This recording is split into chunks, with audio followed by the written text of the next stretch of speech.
Movies, they hold a huge cultural sway.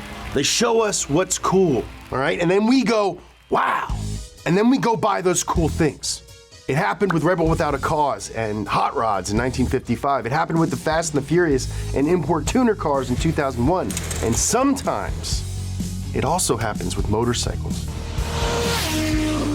By the 1980s, riding was for old guys with faded tattoos and t-shirts that said, if you could read this, then your mom fell off. What did you say? Until Tom Cruise raced a fighter jet on a sleek new bike, almost single-handedly making motorcycles cool again. Well, today we're gonna find out how one line of bikes disrupted an entire industry, and with the help of one iconic scene, turned the motorcycle world on its funny-looking hat head. This is everything you need to know to get up to speed on the Kawasaki Ninja.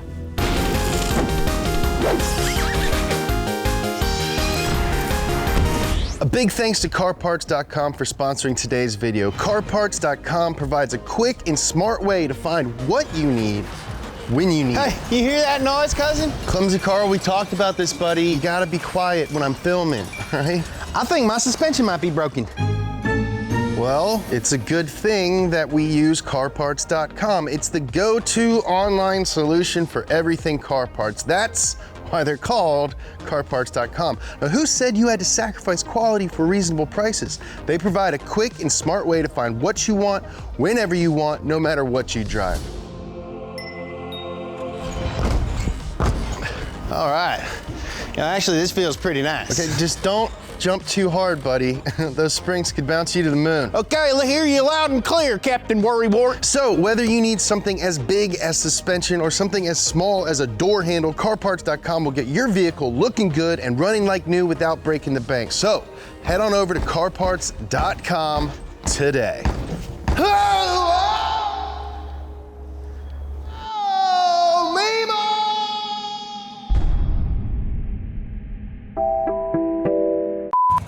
Hogs, choppers, crotch rockets, steel horses with oil for blood and wheels for legs, whatever you want to call them. Motorcycles have been considered mechanical manifestations of rebellion since forever ago, aka 1947. That year, Life magazine published an article about a chaotic motorcycle rally in rural California that went down in history as the Hollister Riot.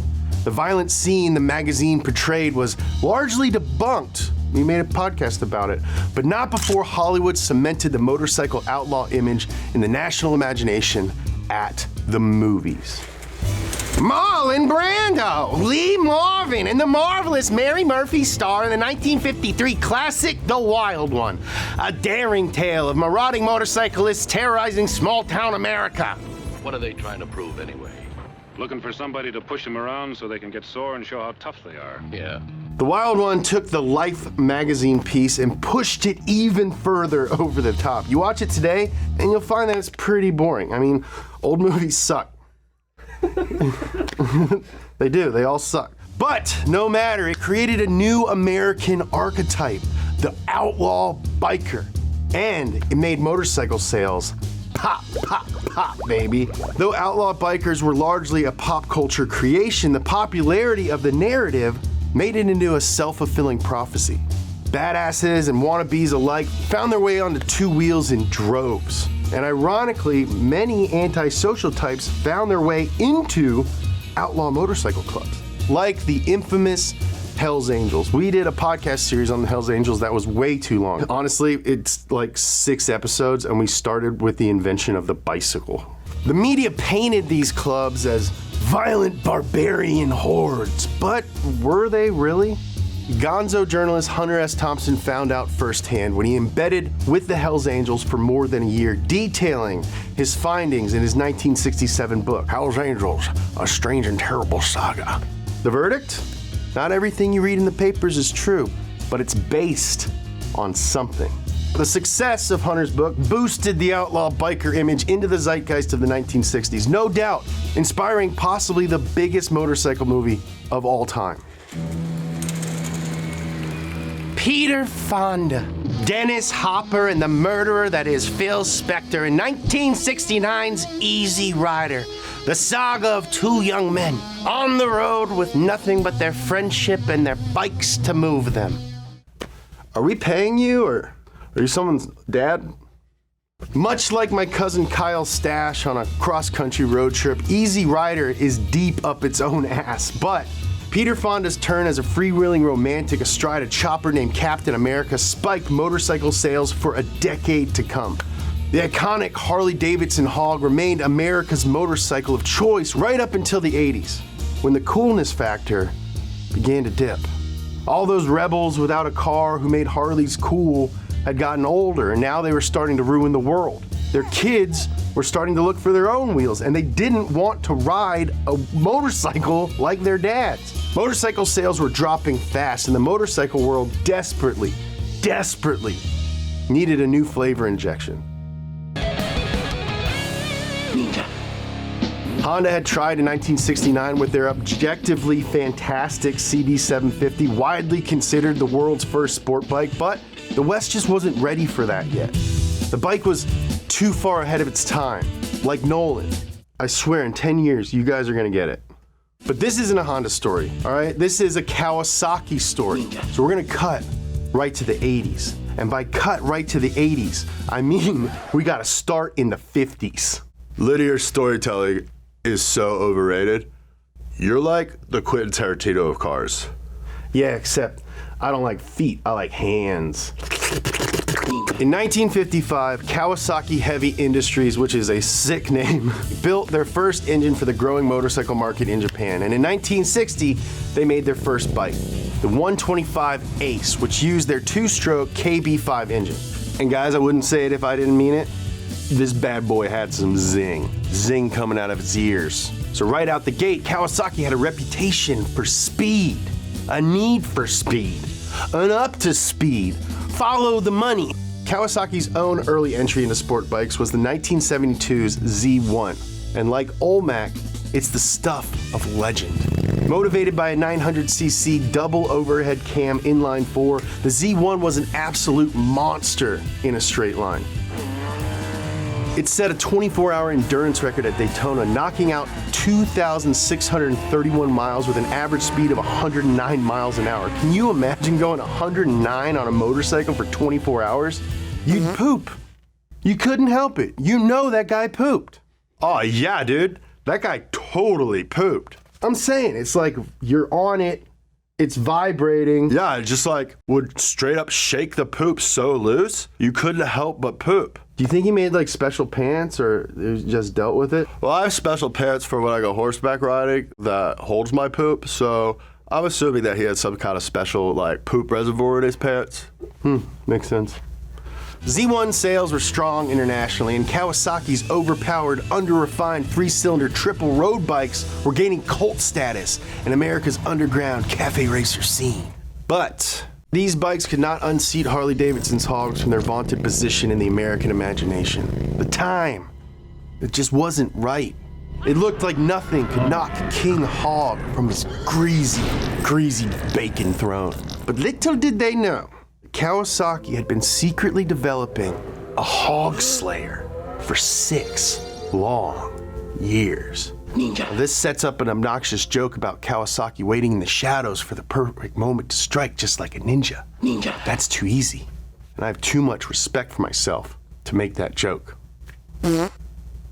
Like most overseas manufacturers, Kawasaki noticed Harley-Davidson's fall from mythical status in early 80s America. They saw an opportunity to introduce a new two-wheeled rebel machine.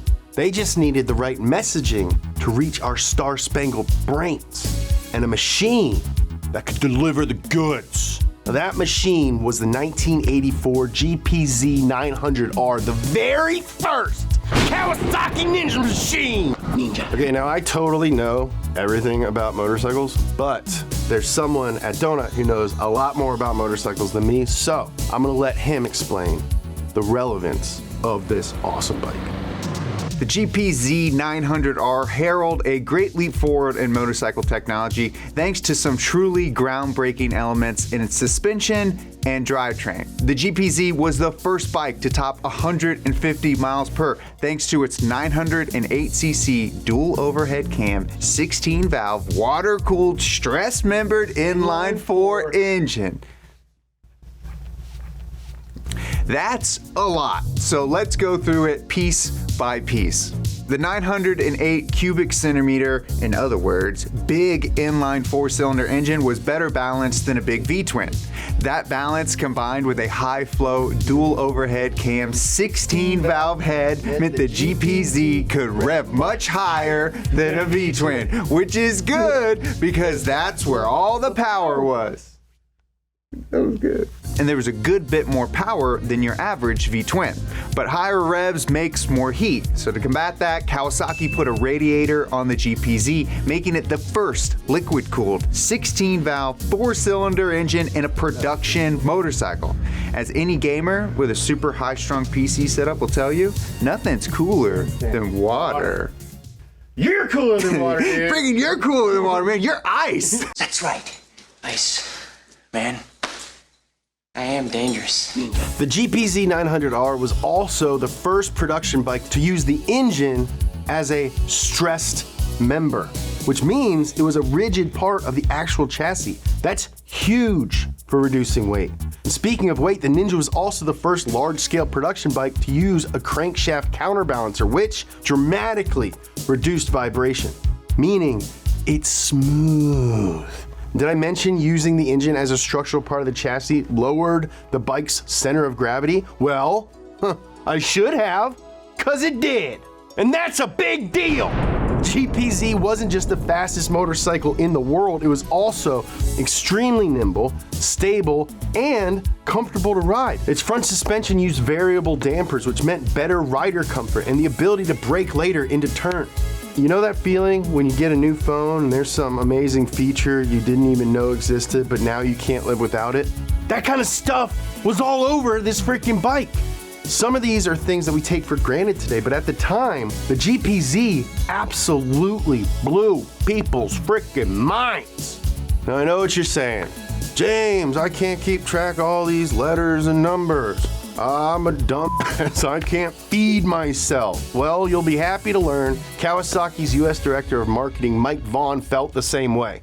He was like, hey, listen guys, we're Americans. We're a bunch of dumb shits. We can't remember numbers and letters. We need to give it we hate alphanumeric names. How are we supposed to know the difference between the KH125 and the KV100B? They needed something simpler. They needed something catchier.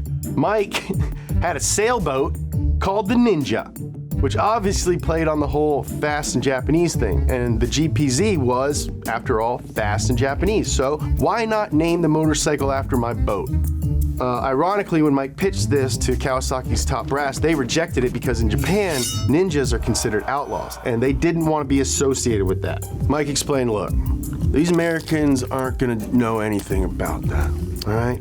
They're just gonna think that it sounds fast and cool and sleek and sneaky and fast. And they were like, you know what, man? Good point. We'll name it the Ninja. Kawasaki launched the GP-Z900R Ninja at the Monterey Jet Center to give the impression that this thing could outrun a plane.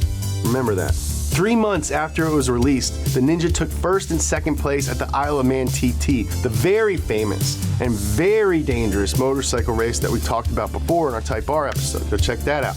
The Ninja was also named the fastest production bike in the world in 1984. Now, all of this was amazing. And the bike was truly revolutionary, but were all these cold, hard, impressive facts enough to sway the collective American imagination? No. But luckily, there's a little guy named Thomas Cruise and a little thing called fighter jets. Tom Cruise! Val Kilmer! Jets! Val Kilmer playing volleyball! Tom Cruise playing volleyball against Val Kilmer. The sweatiest movie you've ever seen. Everyone in it is sweaty the whole time. Was the air conditioner broke on the set? We'll never know. And did I mention jets? Jets! Why do we keep panning to him? That's a decision that you're making. 1986's Top Gun was the blockbuster the world needed to take its mind off of Chernobyl, and the right flick to turn American attention towards the Kawasaki Ninja. If you love high-flying action or dozens of adult men being sweaty for hours, this film is for you. And the coolest part of the whole movie was the jets, but the second coolest part was Maverick's motorcycle. And maybe the most iconic motorcycle scene of all time, Thomas Cruise's character, a Navy fighter pilot named Pete, but with a nickname of Maverick, which is cool, shows up to the base on a Kawasaki Ninja just as an F-14 fighter jet hits the runway. He smashes the throttle right as the jet hits the afterburners, and it's a straight up race. You can guess who won, but gosh dang if that ain't me. All right, it's cool as heck. I can visualize it in my head right now. Maverick also rides the Ninja when he shows up to drink wine with a young Kelly McGillis. That's a big gamble with a $30 million plane, Lieutenant. And those two have more chemistry than the Manhattan Project. Who are you? How did you make it into the edit? Are you hungry for more high-low merch? Well, have I got a shirt for you. Yoda's Tacos. They're the dirtiest tacos around. Get it in black. Get it in white. Or get them both, because they're only $29.99 at donutmedia.com.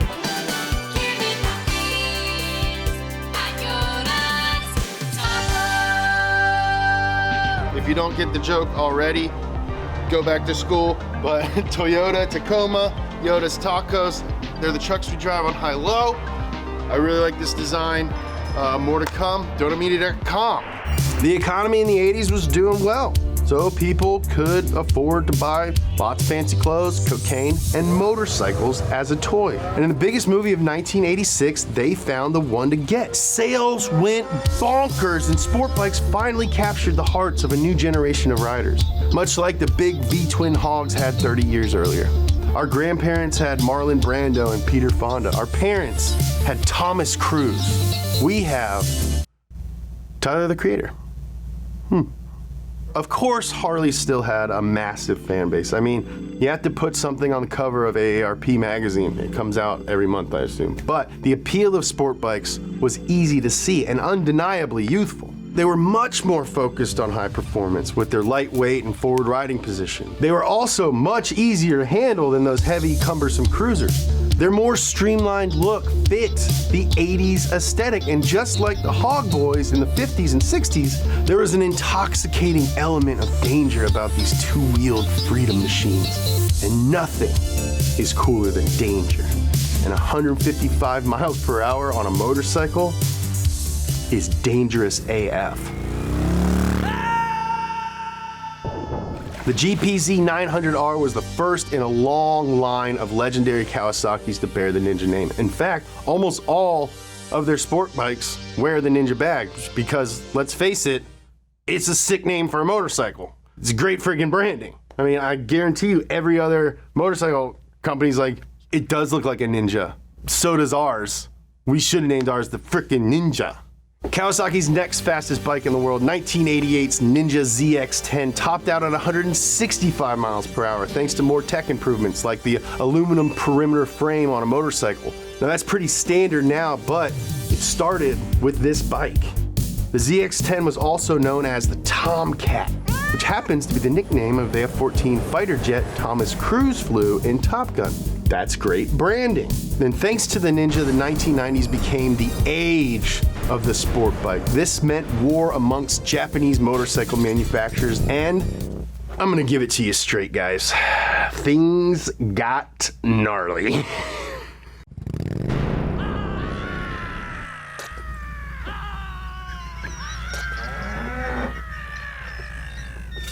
Honda struck first with the 1992 CBR 900RR Fireblade. An 893cc liquid-cooled inline 4-powered sport bike designed to snatch Kawasaki king of speed crown. With a top speed of 160, I guess it didn't quite make it, did it? Meanwhile, Kawasaki had broken their own record with the debut of the 175 mile per hour Zx11 Ninja. This was the first motorcycle to use a ram air intake system, just like on a freaking Trans Am. On the Zx11, an entire snorkel underneath the fuel tank sucks up increasing amounts of air as the bike gains speed, forcing more air into the intake than, you know, like a motorcycle without it. The Zx11 kept Kawasaki at the top of the speed heap all the way up to 1996 when Honda finally snatched the crown with their CBR 1100XX, aka the Super Blackbird, aka the X-Men Jet on Juice. Okay, so here's the thing, guys. We got this new bike. It's fast as crap. It is. I've ridden it. It's fast as, straight up fast as crap. So I was thinking maybe we name it after the fastest jet in the world, the Blackbird. Yeah, I mean, that's a pretty good idea. But what if we went one step further? Called it the Super Blackbird. Yeah, dude! That's why I with you, dude! Yes! Dude! It had an incredibly light, incredibly powerful 1137cc inline four and a top speed of 178.5 miles per hour. The designers wanted to make something crazy fast, but with a refined ride quality. Now, where have I heard that before? Back at Kawasaki, the Ninja line was expanding, offering Ninja quality handling to people who weren't looking to hit $150 on their way to Walgreens.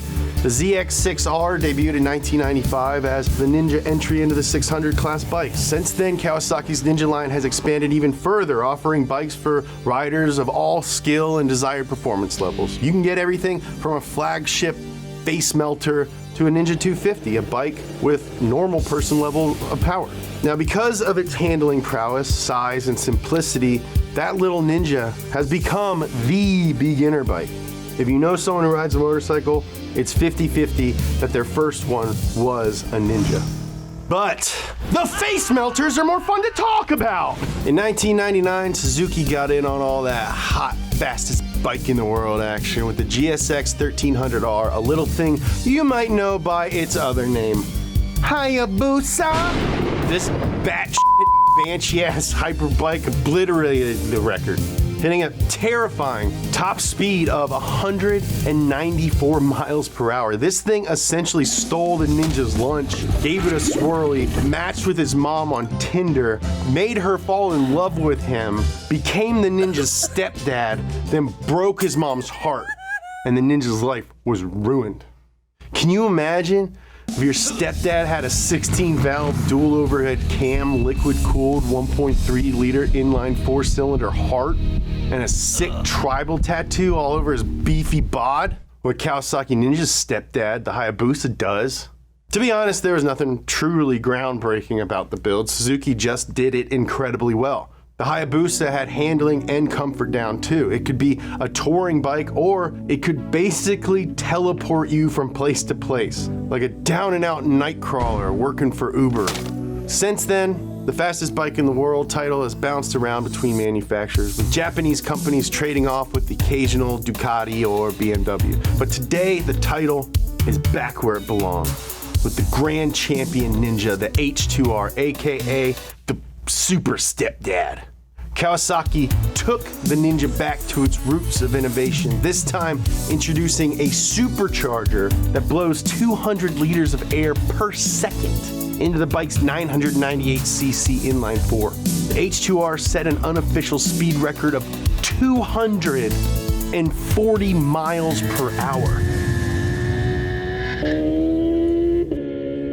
The H2R is a track-only bike that costs more than 50 grand, but the street version, the H2, retains a lot of the R model's tech, including the supercharger, and it does 0 to 60 in 2.6 seconds, which is slower than the Tesla Model S Plaid, which makes me beg the question again, what is the point anymore? Now, if you have the internet, you may have heard that there's a Top Gun sequel coming out in a few months, Top Gun Maverick. Now, motorcycle Twitter went nuts a couple years ago when production photos of Tom Cruise on an H2 leaked, ensuring that Top Gun would keep the Ninja tradition alive. Now, does that mean that Top Gun 2 will inject pop culture with a new dose of two-wheeled fever? Maybe. But if 20th century pop history is any indicator, the next motorcycle craze will kick off with one undeniably badass scene on the silver screen, moving would-be wild ones, rebels, and speed freaks to imagine themselves in the saddle. Styles change. Young and cool becomes old and lame. But speed is forever. Ninja. Thank you guys so much for watching Up to Speed and everything else on Donut. If you're not already subscribed, hit that subscribe button. If you like this video, hit the like button because it really helps us out in the algorithm. We got a whole bunch of new merch on our website, donutmedia.com. I'm really excited about it. This is one of the hats. We named our garage the Inglewood Propulsion Laboratory. It's awesome. You can get this and a whole bunch of other high-low inspired merch. Speaking of high-low, it is airing right now. Click this link to watch it. We had a lot of fun. Nolan almost died again. I love you.